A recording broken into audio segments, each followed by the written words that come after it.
Hello. I'm Brother Taylor, and today I'd like to talk about the imperfect and the passé composé. The imperfect, these are both past tenses. They're both equally important, but they have kind of different ways of being used. So what I'd like to talk about just a little bit is two important questions. If you can answer these questions with these tenses, it almost always gives you the right answer. So first of all, let's talk about how the imperfect, how it's used. The first and most important question for the imperfect is, it answers this: what were the circumstances? So in English, we would say, last weekend, I was tired, I was sick of school, I didn't want to read my history book anymore or whatever. So that would all be the imperfect because it's all kind of the context. And then, so what happened then? So I went to the movie theater, and that would be actually the passé composé, because that is this idea of what happened. Another example in English is, oh, I was so tired. I was so tired last night, but I was very hungry.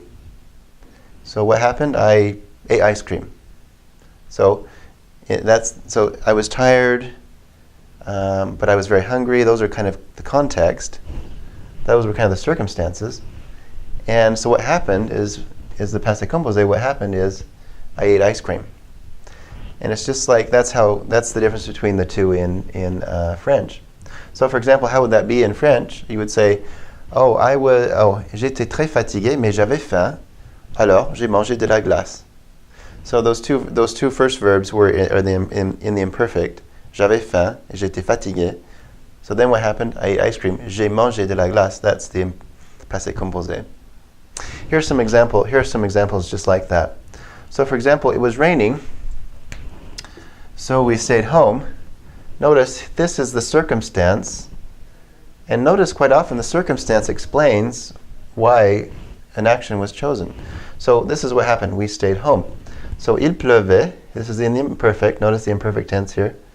This is, by the way, the verb pleuvoir, which means to rain. Il pleuvait, alors nous sommes restés. This is the passé composé. Nous sommes restés à la maison. Imperfect quite often explains the passé composé, or gives context that gives added meaning to the passé composé. So here, notice there's another, again, she was sad. Nous avons donné un cadeau. We gave her a gift. Notice this is the passé composé here, because it answers, so what happened? Oh, we gave her a gift. What were the circumstances? Oh, she was sad. Notice, you don't have to have the imperfect. I put the imperfect in front of these phrases, but it doesn't have to be. You could say, we stayed at home because it was raining. You could actually put this at the end. Nous sommes restés à la maison parce qu'il pleuvait. You could just as well do that. And this would still be the context. It would just be the context after the action. Same thing here. You could say, oh, we gave her a gift because she was sad. And this would still be in the imperfect. This would still be in the passé composé. You could say, nous lui avons donné un cadeau parce qu'elle était triste. So it doesn't necessarily have to be here. It could be at the end of the phrase as well, the imperfect, but that is. Now, you don't have to use them right together like this. The passé composé could be used if they're countable actions, and also if there's a time limit, it's almost always the passé composé. So, for example, last weekend, I went to the store, then I went to the movies, then I came home. Those are all countable actions in a sequence, and those are usually the passé composé.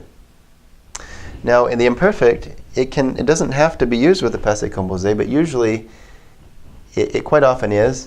But you can actually have several imperfect actions that are setting up a larger scene. For example, last Sunday morning, it was snowing. I was tired.